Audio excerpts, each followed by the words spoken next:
Good morning. आता आपण काल जो पार्ट बघितलेला होता कन्सेप्ट ऑफ मॅक्झिमम वर्क हा बघितलेला होता आणि W is equal to minus P delta V हे बघितलेलं होतं. आज आपण बघणार आहोत की work and heat both are a path function. Work and heat are a path function. हे पाथ फंक्शन्स आहेत बट नॉट स्टेट फंक्शन. ते स्टेट फंक्शन नाही आहे. आता वर्कच्या बाबतीत आपण बघूया. वर्कच्या बाबतीत जर तुम्ही घेतलं तर बघा हे असे तीन पाथ आपण घेऊ शकतो. हे A टू B चेंज करत असताना तर पहिला पाथ हा W1, W2 आणि W3 असे आपण तीन पाथ घेऊ शकतो. हे लक्षात ठेवा. आणि इथं व्हॉल्यूम V1 टू V2 असं आपल्याला चेंज करायचा आहे. तर ज्या वेळेला तुम्ही पहिलं W1 म्हणजेच expansion of a gas, expansion of a gas, okay, expansion of a gas in vacuum जर केलं तर P इक्वल टू 0 येतं आणि W इक्वल टू 0 होतं. म्हणजे पहिला पाथ तुम्ही वापरला व्हॅक्यूमचा. ओके. आता दुसरा पाथ तुम्ही ज्या वेळेला ज्या वेळेला म्हणजे चेंज करणार V1 to V2, okay, against V1 to V2 against constant external pressure, against constant external pressure जर घेतला तर W2 हा काय येईल मायनस P, म्हणजेच W is equal to minus P delta V न W चं कॅरेक्टर येईल. आणि तिसरं पर्टिक्युलरली आयसोथर्मल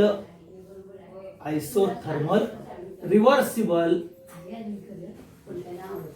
एक्सपान्शन जर केलं तर त्यावेळेला तुम्हाला W3 म्हणजेच W हा येणार आहे minus 2.303 NRT log V2 upon V1 न आपल्याला बघायला मिळेल.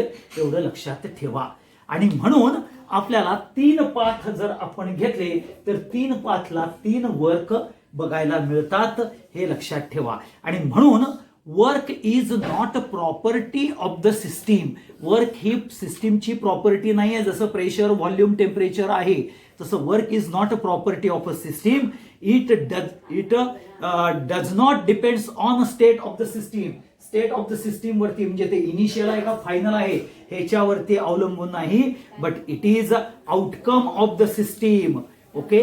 म्हणजेच ज्यावेळेला सिस्टीम चेंज होती फ्रॉम A टू B त्यावेळेला जो आउटकम येतो तो म्हणजेच वर्क आहे. आणि म्हणून work is a path dependent character येईल. बघा इनिशियल स्टेट A आणि B ची V1 आणि V2 घेतली. आपण पहिला पाथ घेतला. पाथ नंबर 1 काय घेतलं? Expansion of gas in a vacuum. Expansion of gas in a vacuum केलं तर त्यावेळेला प्रेशर 0 असतं म्हणून वर्क डन 0. आणि पाथ नंबर 1 अडॉप्ट केला त्यावेळेला वर्कची व्हॅल्यू 0 येईल. दुसरा पाथ घेतला अगेन्स्ट कॉन्स्टंट एक्सटर्नल प्रेशर म्हणजे त्यावेळेला वर्क डन 2 येणार आहे. त्याची व्हॅल्यू येईल W is equal to minus P delta V न तुम्ही कॅल्क्युलेट करणार आहे. आणि तिसरा पाथ घेतला isothermal reversible expansion W is equal to minus 2.303 NRT log V2 upon V1 हे ना तुम्हाला W ची व्हॅल्यू वेगळी येईल. म्हणजेच पर्टिक्युलरली व्हॅल्यू और magnitude of work obtain in 3 different path are different but initial state and final state are the same. Okay. Hence particularly work हे path फंक्शनवर अवलंबून आहे. ओके. ते स्टेट वरती अवलंबून नाही आहे. आणि म्हणून work is a path function but it is not a state function. हे तुमच्या लक्षात आलं पाहिजे. हे सगळ्यात महत्वाचं. मग आता वर्क लक्षात आलं तुम्हाला पाथ फंक्शन का आहे ते. तसंच मग आपण हीट बघूया. आता हीट मध्ये सुद्धा आपल्याला दोन पाथ असणार आहेत. म्हणजेच इथं A आणि B घेतलं इनिशियल स्टेट. इथं घेतलं तुम्ही आयसोथर्मल हा पाथ घेतला आणि इथं घेतला ॲडियाबॅटिक प्रोसेस घेतली. ओके. आता आयसोथर्मल मध्ये तुम्हाला माहिती आहे डेल्टा T इक्वल टू 0 येतं आणि इकडं Q इज इक्वल टू 0 येतं हे लक्षात ठेवा. आयसोथर्मल मध्ये Q is not equal to 0 आणि इथं delta T is not equal to 0 हा पार्ट बघायला मिळतो. आता हीट जर बघितलं तर particularly heat is going to be exchange between system and surrounding. Hence heat is not a property of the system but it is a outcome, so it is not a state function, and the heat means amount of heat which is going to be exchanged between system and surrounding. It is depends on the path वरती ती depend आहे हे लक्षात ठेवा. मग कसं depend आहे तर तुम्ही सिस्टीम घेतली कन्सिडर आयसोथर्मल प्रोसेस घेतलं तर आयसोथर्मल प्रोसेस मध्ये लक्षात घ्या Q is not equal to 0 but heat is going to be exchanged. Heat is going to be exchanged from A to B. heat produce होणार, कन्वर्जन होताना ती exchange होणार सराउंडिंगला, but Q is not equal to 0. परंतु adiabatic जरी घेतली तर त्याला Q इज इक्वल टू 0 आहे. Adiabatic process A to B घेतलं तर Q इज इक्वल टू 0 आहे. There is no exchange of heat आणि म्हणून particularly amount of heat exchange through a surrounding it depends upon the process. कुठली process adopt केलेली आहे, isothermal आहे का ॲडियाबॅटिक आहे. आयसोथर्मल असेल तर Q is not equal to 0 म्हणजे सिस्टीम आणि सराउंडिंग्स मध्ये एक्सचेंज होईल. परंतु जर ॲडियाबॅटिक प्रोसेस घेतली तर Q इज इक्वल टू 0 तर तिथं आपल्याला नो एक्सचेंज सराउंडिंग्स मध्ये बघायला मिळेल. आणि म्हणून heat is also a path function. It is not a state function. It is not a property of the system. हे लक्षात ठेवा. It depends upon the path. Okay, and because of a path or a process, okay, heat can be a exchange with a system to surrounding or particularly there is no exchange. हे लक्षात ठेवा. But here initial and final state are the same, but heat transferred is different. कुणामध्ये ह्या particular मध्ये हे लक्षात ठेवा. आणि म्हणून Q is a path dependent function आहे. ते स्टेट डिपेंडंट फंक्शन किंवा ते थर्मोडायनॅमिक फंक्शन नाही आहे. एवढं तुम्ही लक्षात ठेवा. मग आत्ताच्या आपण पार्टमध्ये वर्क आणि हीट हे कसे पाथ फंक्शन्स आहेत हे आपण बघितलं. It is not a state function. Work and heat it is not a property of the system but it is the outcome of the system हे बघायला मिळतं. हा सगळ्यात इम्पॉर्टंट फॅक्टर हे लक्षात ठेवा. मग आता साइन कन्व्हेन्शन हा सगळ्यात इम्पॉर्टंट पार्ट येतो हे लक्षात घ्या. आता ह्या साइन कन्व्हेन्शन्स मध्ये तुम्ही हिथं सिस्टीम जर मध्यात ठेवली तर लक्षात घ्या आपल्याला सिस्टीम्स मध्ये जर आपल्याला इकडं सराउंडिंग हे जर कॅरेक्टर घेतलं, सराउंडिंग हे कॅरेक्टर घेतलं, ओके, आणि इकडं सुद्धा आपण सराउंडिंग हे जर कॅरेक्टर घेतलं, दोन्हीकडे सराउंडिंग असणारच आहे हे लक्षात ठेवा. आता सराउंडिंग कडून हीट ऍब्झॉर्ब हे सराउंडिंग कडून जर तुम्ही घेतलं तर लक्षात घ्या हा Q पॉझिटिव्ह येतो. आणि जर सिस्टीम कडून सराउंडिंग कडून म्हणजे हीट रिलीज केलं तुझं सराउंडिंग तर हा Q निगेटिव्ह येतो हे लक्षात ठेवा. लक्षात घेतलं. आता म्हणजेच system surrounding work done on system म्हणजेच सराउंडिंग वर्क करणार ऑन सिस्टीम तर W is equal to positive येईल. आणि system work done by the system कुणावरती सराउंडिंग वरती तर W हा निगेटिव्ह येणार. आणि हे साइन कन्व्हेन्शन इम्पॉर्टंट येतं हे लक्षात ठेवा. हा साइन कन्व्हेन्शन. मग ज्यावेळेला वर्क डन घडतं त्यावेळेला V2 ग्रेटर दॅन V1 असतो. V2 ग्रेटर दॅन V1 म्हणजेच V2 डेल्टा V हा पॉझिटिव्ह येतो. ओके, हे लक्षात घ्या. किंवा work done by the system आणि इथं घेतलं तर V2 लेस दॅन V1 असतो म्हणजेच डेल्टा V हा निगेटिव्ह असतो.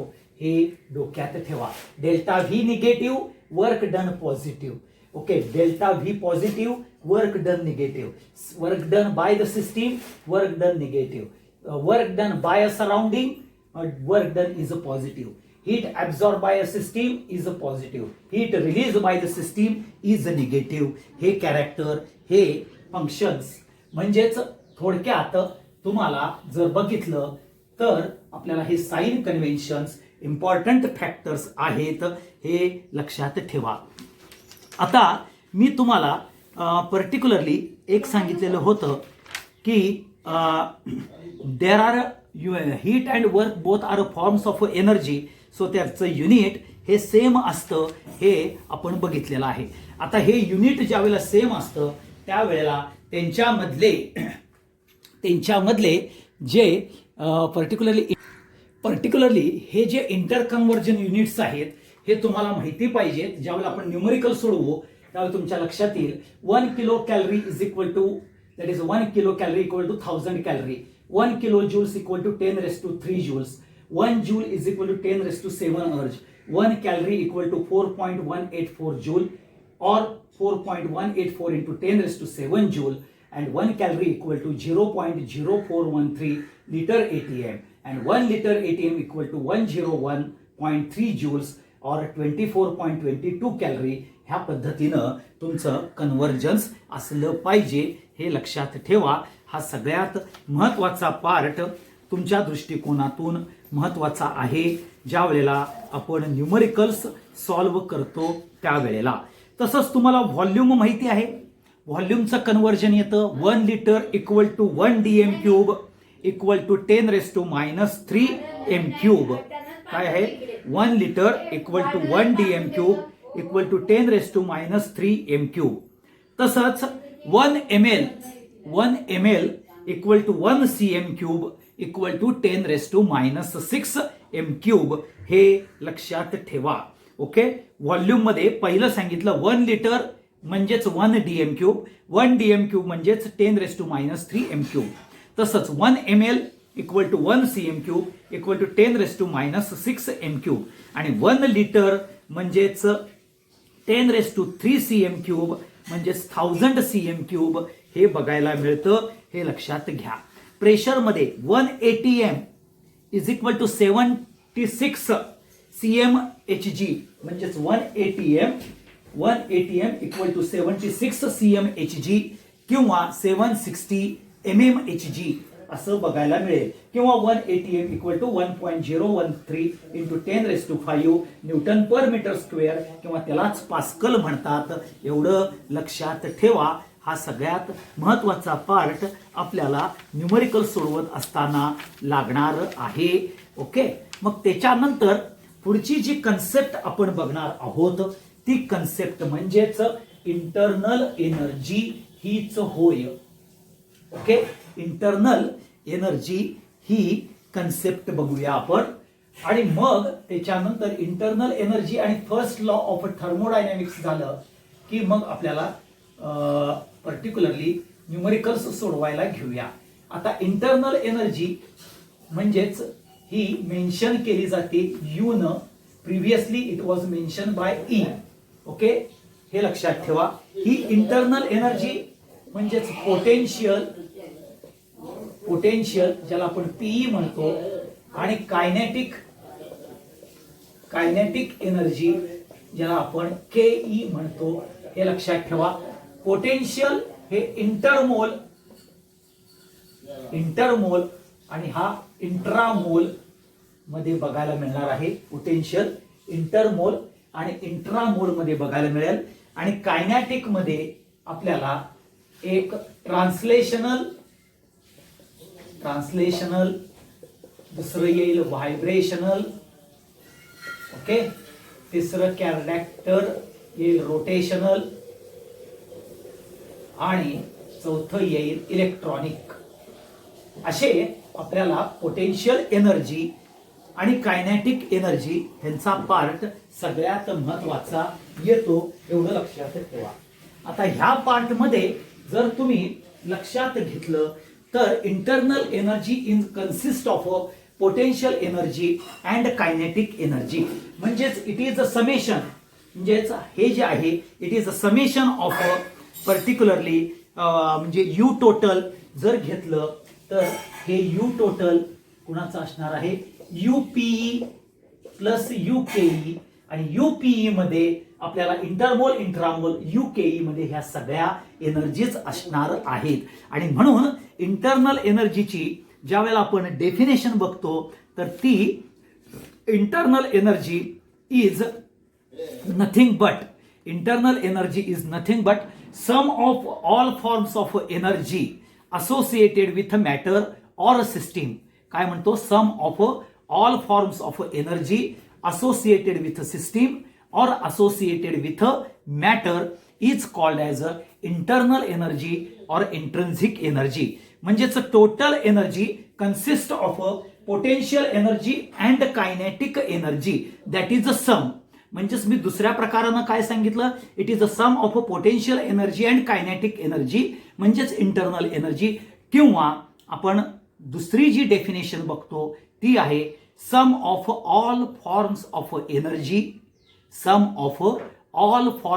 energy associated with a system or matter is called as internal energy किंवा इंट्रिन्सिक एनर्जी म्हटलं जातं. आता हे जे इंटरनल एनर्जी आहे ही स्टेट फंक्शन आहे, that is number 1. Number 2, it's depends upon the absolute temperature. हे लक्षात ठेवा, हे स्टेट फंक्शन आहे म्हणजेच इनिशियल स्टेट आणि फायनल स्टेट वरती डिपेंडंट आहे, पाथ वरती डिपेंडंट नाही. इंटरनल एनर्जी हे लक्षात घ्या, हा सगळ्यात महत्वाचा पार्ट. इंटरनल एनर्जी हा एक्सटेन्सिव्ह प्रॉपर्टी आहे, म्हणजे डिपेंड्स ऑन अ मॅटर वरती अवलंबून आहे, हे लक्षात घ्या. आणि particularly it's value is measured. Okay, म्हणजे आपण चेंज इन व्हॅल्यू हे आपण बघितलं जातं, हे लक्षात ठेवा. आता इंटरनल एनर्जी हे स्टेट फंक्शन आहे आणि त्याची ॲब्सोल्यूट व्हॅल्यू ही आपल्याला काढता येत नाही. कारण बघा की आपण मगाशी सांगितलं डेफिनेशन्स मध्ये की it is a difficult to find out internal energy absolute value calculate करता येत नाही, but it can be calculated by a delta U easily determine.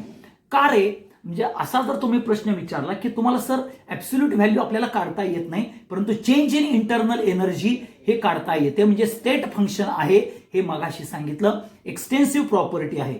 आता तुमच्यामधली जी एनर्जी आहे ती एनर्जी आपल्याला बसल्यावर उठल्यावर किंवा आपण ज्या वेळेला काम करतो त्यावेळेला बोलत असतो त्यावेळेला ही एनर्जी चेंज होत असते. मग तीच इंटरनल एनर्जी म्हणून पकडतो का? नाही. लक्षात घ्या, internal energy is nothing but sum of all forms of energy associated with matter or associated with the system, हे लक्षात ठेवा. आणि म्हणून ऍक्च्युअल प्रॅक्टिसमध्ये आपल्याला बघा कुठली एनर्जी चेंज झाली आहे. जर समजा इंटरनल एनर्जी ऍब्सोल्यूट काढायची झाली तर ट्रान्सलेशनल काढाल का, इंट्रामोल काढाल का, इंटरमोल काढाल का, इलेक्ट्रॉनिक काढाल. कशामध्ये ते इलेक्ट्रॉनिक एनर्जी हे ॲब्सेंट काढू शकतं. म्हणून it is highly impossible to measure accurate all the energies, all the quantities of the all the energies which contributes internal energy.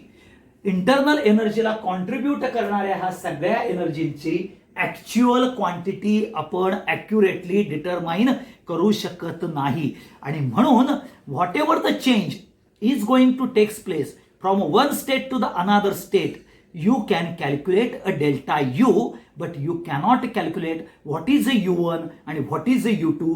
That definite change or definite or accurate value ही तुम्ही determine करू शकत नाही.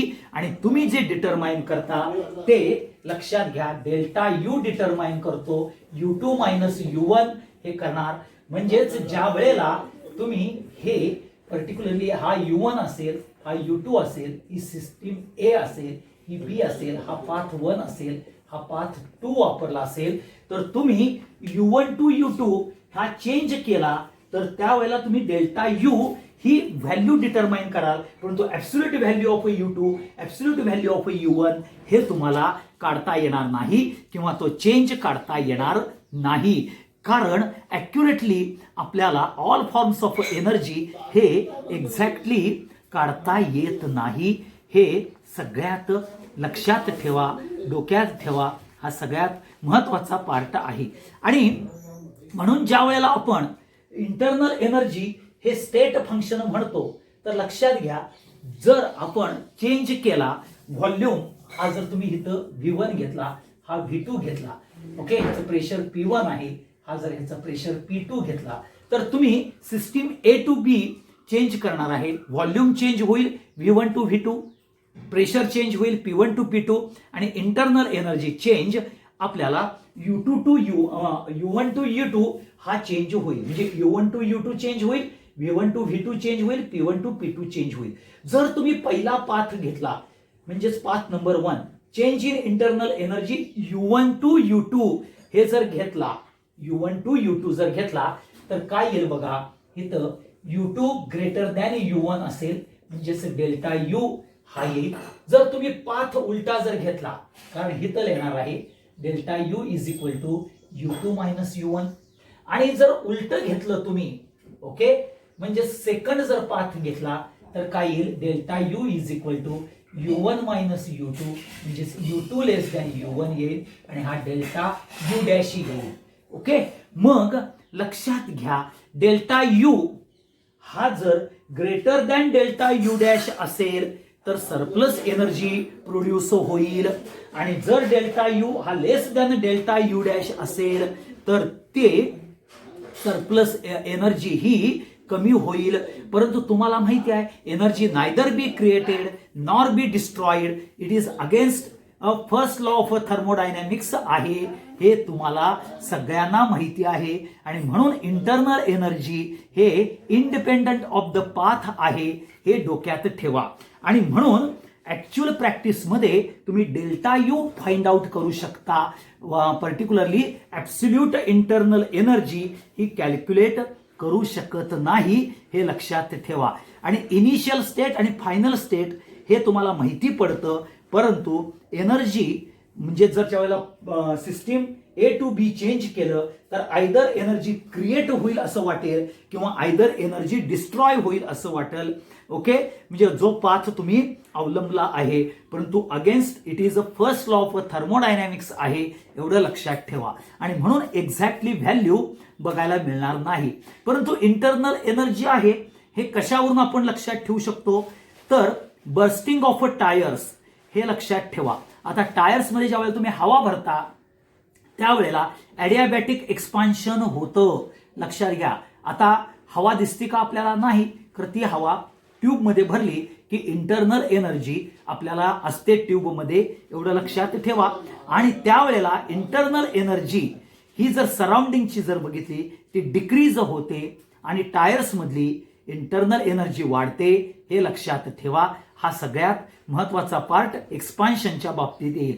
कॉम्प्रेशनच्या बाबतीत काय होईल, सराउंडिंगची वाढेल, आणि ट्यूब मधली इंटरनल एनर्जी कमी होईल, एवढं लक्षात ठेवा.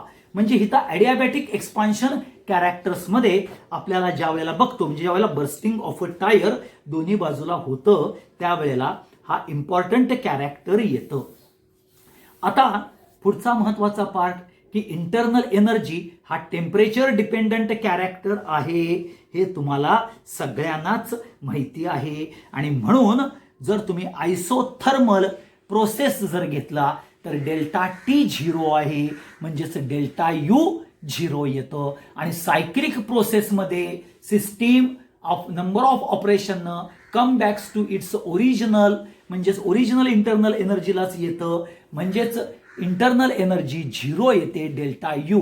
म्हणून सायक्लिक प्रोसेसमध्ये डेल्टा U 0 आहे, आणि आयसोथर्मल प्रोसेसमध्ये सुद्धा डेल्टा U 0 आहे. कारण जर तुम्ही बोथ कंडिशन्समध्ये जर बघितला, समजला, तर लक्षात घ्या, ह्यामध्ये इम्पॉर्टंट फॅक्टर काय आहे राजानो, तर तो इम्पॉर्टंट फॅक्टर असा आहे, पर्टिक्युलरली इंटरनल एनर्जीच्या बाबतीत जर बघितला, तर internal energy temperature dependent character आहे.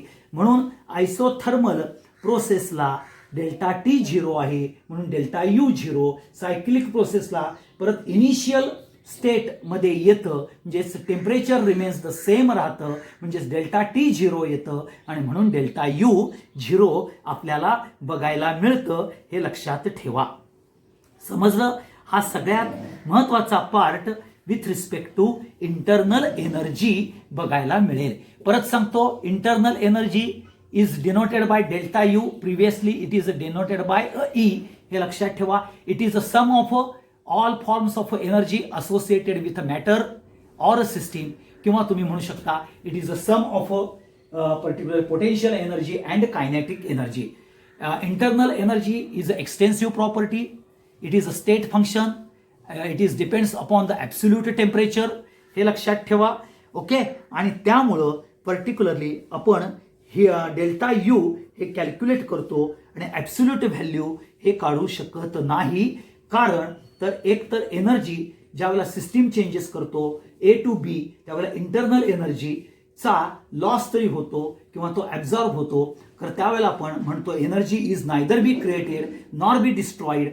हे फर्स्ट लॉ ऑफ थर्मोडायनॅमिक्स प्रमाणे येतं. म्हणजे one form in to the another form हे बघायला मिळेल. एवढं लक्षात ठेवा. आता मग पुढचा जो पार्ट येणार आहे, पुढचा जो प्रश्न येणार आहे तो म्हणजेच first law of thermodynamics. First law of thermodynamics. पहिला लॉ काय येईल फर्स्ट लॉ मध्ये? Energy neither be created nor be destroyed. Okay. It can convert one form in to the another form. हे पहिलं स्टेटमेंट आलं. दुसरं स्टेटमेंट काय येईल? Whenever one kind of energy disappear another kind of or equivalent of another kind of energy is appear. हे लक्षात ठेवा. पुढं total mass and energy of isolated system remains same. Total energy of universe remains constant आणि it is highly impossible to construct any machine without consuming a energy. हे लक्षात ठेवा. हे सगळ्यात फर्स्ट लॉ ऑफ थर्मोडायनॅमिक्सचे महत्वाचे काय आहेत, पर्टिक्युलरली आपण काय म्हणतो त्याला, तर त्याचे स्टेटमेंट्स आहेत. हे लक्षात ठेवा. पहिलं काय? Energy neither be created nor be destroyed. One form of energy disappear. Equivalent amount of another form is appear. It is impossible for any machine to perform the work without consuming energy. Energy of isolated system remains constant. Energy of the universe remains constant. आता हिथं आपल्याला modified form of first law of thermodynamics बघायला मिळतो. तो Einstein equation प्रमाणे E is equal to mc square हा आहे, माहिती आहे तुम्हाला. आणि म्हणून the sum of mass and energy of isolated system remains constant. The sum of mass and energy, the sum mass and energy of isolated system remains हे लक्षात ठेवा. आणि मग ज्या वेळेला तुम्ही corollary of the first law of thermodynamics बघता तर total amount of work that is a mechanical work due to the absorption of heat. Okay. It is converted in to the heat or vice versa. Heat is going to be convert in to the work. हे आपल्याला बघायला मिळतं during a mechanical energy. मग ज्या वेळेला तुम्ही first law of थर्मोडायनॅमिक्सचं mathematical expression, first law of थर्मोडायनॅमिक्सचं मॅथमॅटिकल एक्सप्रेशन हे आपण कॅल्क्युलेट करतो किंवा पर्टिक्युलरली प्रूव्ह करतो, त्यावेळेला लक्षात घ्या आपल्याला हे असं एक सिलेंडर घ्यायचं आहे. ह्या सिलेंडरमध्ये n मोल्स टाकायचे आहेत. ह्याच्यामध्ये U1 internal energy P1 V1 हे येईल. हा पिस्टन येईल. नंतर इथं Q हीट ॲब्झॉर्ब होईल आणि मग इथं U2 P2 V2 हे आपल्याला बघायला मिळेल. हे लक्षात घ्या. म्हणजेच Q amount of heat is absorbed by the system. Q amount of heat is absorbed. Q heat absorbed by the system. Okay. तर त्यावेळेला चेंज काय होईल? Internal energy changes from U1 to U2. Volume in changes to V1 to V2 हे लक्षात ठेवा. आणि म्हणून आपल्याला ज्या वेळेला ही इंटरनल एनर्जी U2 आहे ती it is a sum of U1 plus Q plus W. कारण का W का तर V1 to V2 mechanical work घडलेला आहे.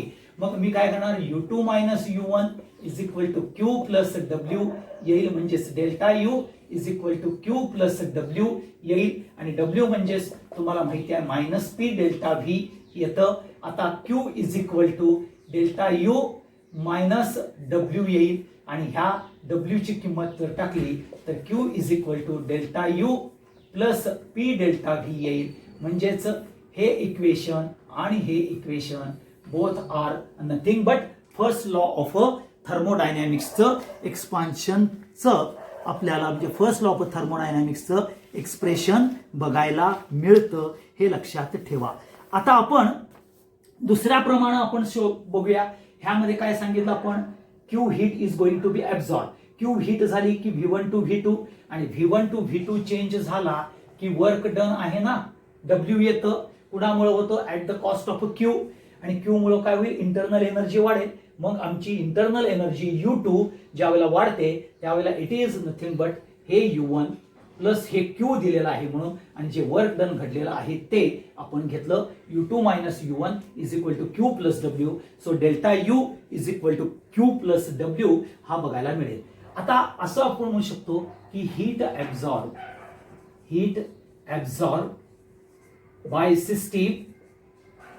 by system equal to change in internal energy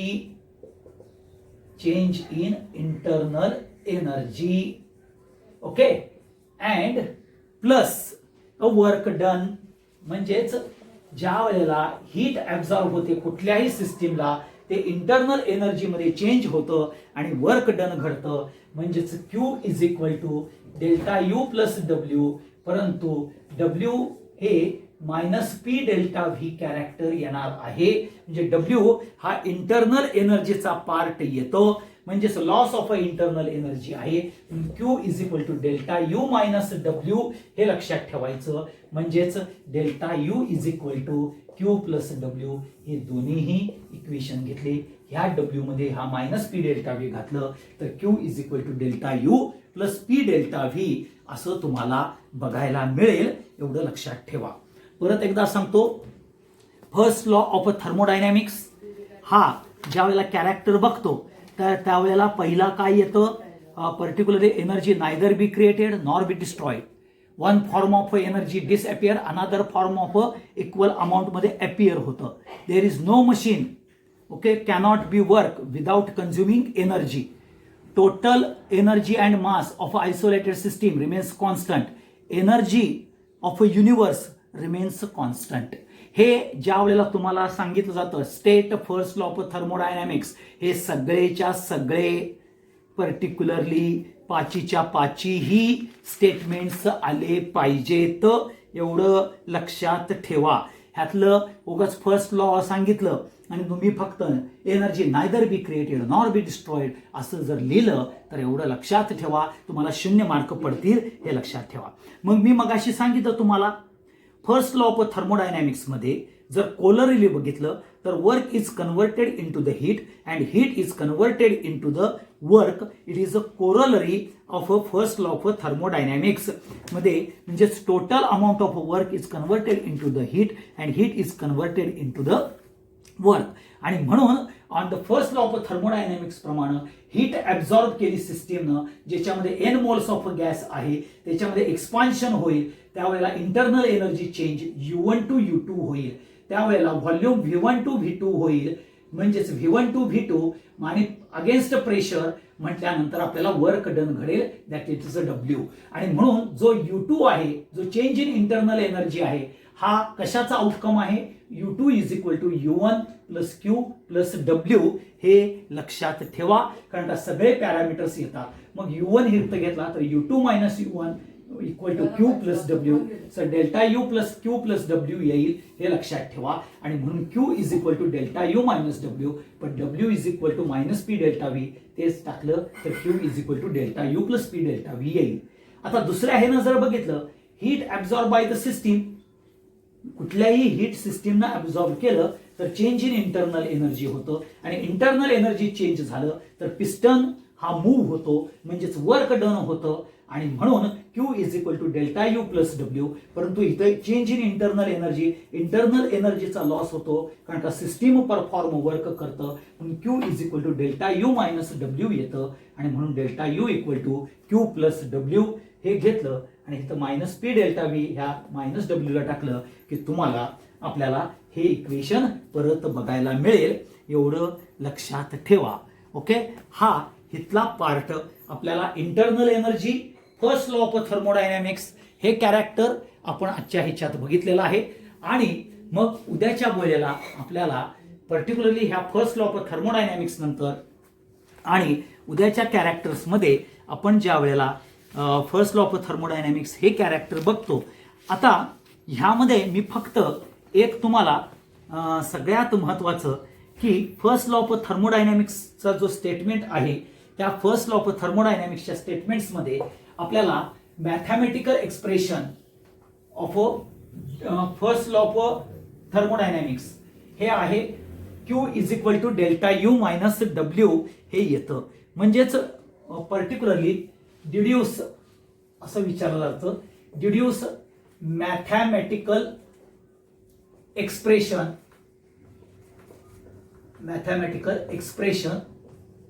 of a first law of a thermodynamics. Okay, with respect to पहिलं isothermal.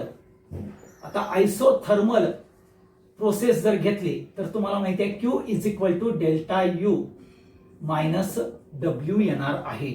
आता isothermal process जर घेतलं तर तुम्हाला माहिती आहे isothermal process delta T equal to 0 म्हणजेच delta U equal to 0.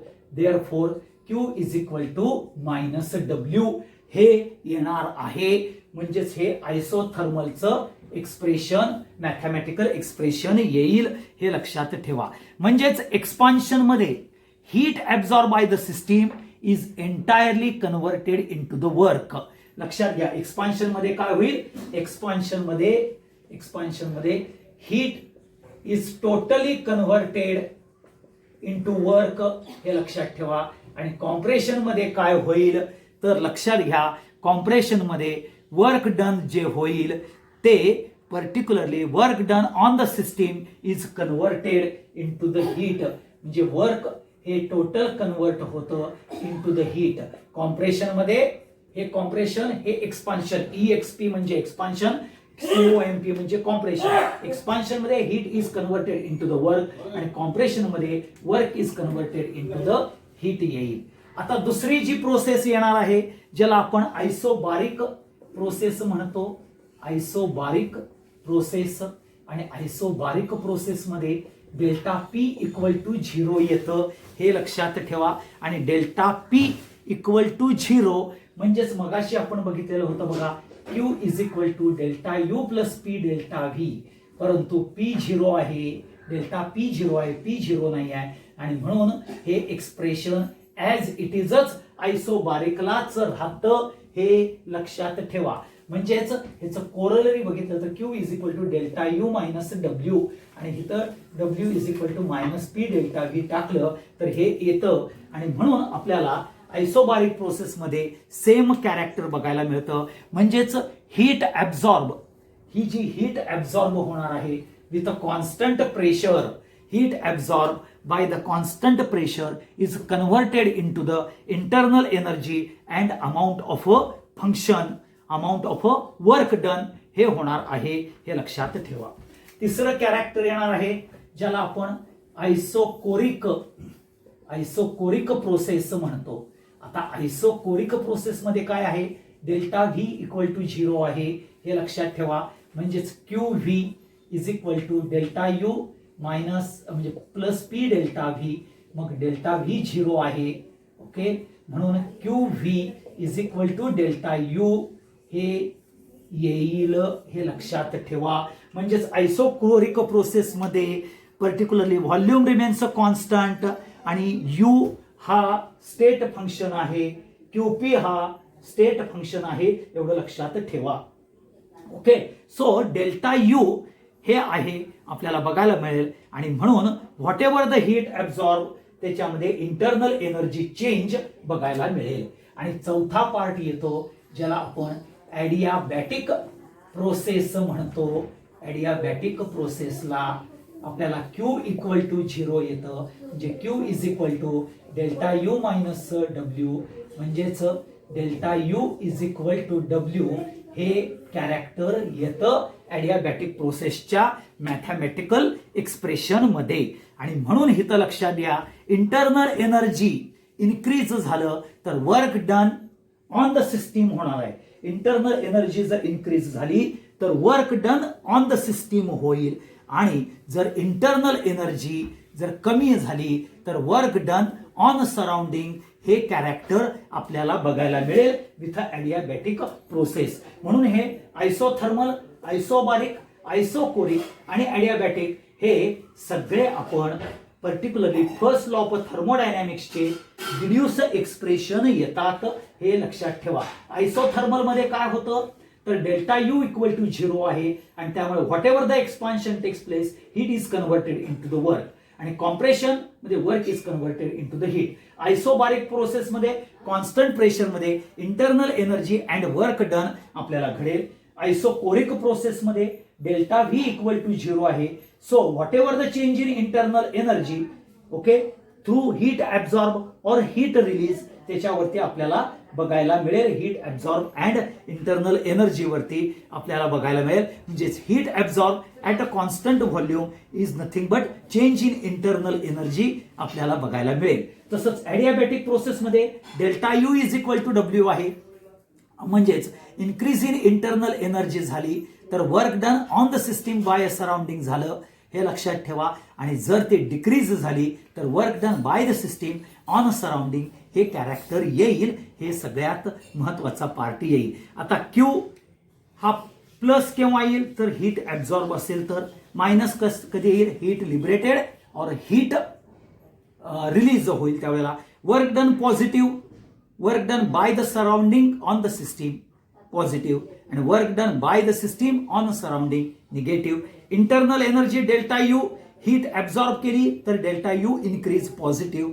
Heat release झाली, ओके, जे लॉस ऑफ एनर्जी झालं तर डेल्टा यू निगेटिव्ह कॅरेक्टर मध्ये येईल, हे लक्षात ठेवा. आता सगळ्यात महत्वाचं हे QP आणि QV लक्षात घ्या. हा आपण सगळ्यात महत्वाचा पार्ट एवढाच फक्त मी तुमच्याशी डिस्कस करतो आणि आपण मग थांबूया.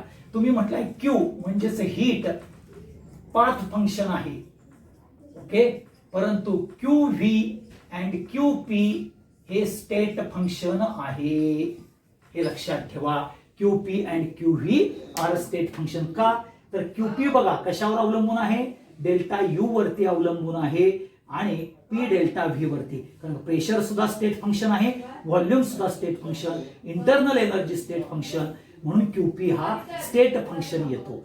तसंच आयसोकोरिक प्रोसेस मध्ये बघा डेल्टा यू स्टेट फंक्शन आहे आणि म्हणून QV म्हणजेच heat absorb at a constant volume हे इंटरनल एनर्जी वरती अवलंबून आहे. इंटरनल एनर्जी स्टेट फंक्शन आहे म्हणून QV सुद्धा स्टेट फंक्शन आणि QP heat absorb at a constant pressure. Internal u हा स्टेट फंक्शन आहे, P स्टेट फंक्शन आहे, व्हॉल्यूम स्टेट फंक्शन आहे. म्हणजे QP ची व्हॅल्यू ही इंटरनल एनर्जी प्रेशर आणि व्हॉल्यूमवर अवलंबून आहे आणि म्हणून आपल्याला QP and QV are state function but Q only is a state function. लक्षात घ्या, Q हा पाथ फंक्शन आहे आणि QP आणि QV हा स्टेट फंक्शन आहे, एवढं लक्षात ठेवा. Q हा पाथ फंक्शन आहे म्हणजे हीट पाथ फंक्शन, QV आणि QP हे स्टेट फंक्शन आहे. कारण का QP ची व्हॅल्यू हे इंटरनल एनर्जी U, P आणि व्हॉल्यूमवर अवलंबून आहे आणि पर्टिक्युलरली QV मध्ये हीटची व्हॅल्यू ही आपल्याला इंटरनल एनर्जी वरती अवलंबून आहे आणि इंटरनल एनर्जी आपल्याला स्टेट फंक्शन असल्यामुळं लक्षात घ्या आपल्याला QP आणि QV हे बोथ आर स्टेट फंक्शन्स हे बघायला मिळतील, एवढं लक्षात ठेवा. हा सगळ्यात महत्वाचा पार्ट आपण बघितलेला आहे. ओके, तर इथपर्यंतच आज आपण थांबूया. उद्याच्याला आपण ह्याच्या पुढचा पार्ट आणि त्याचे न्यूमरिकल्स घ्यायचे आहेत हे लक्षात ठेवा. एन्थाल्पी घेऊन आपण पुढचा पार्ट हा महत्त्वाचा घ्यायचा आहे, एवढं लक्षात ठेवा. Thank you very much.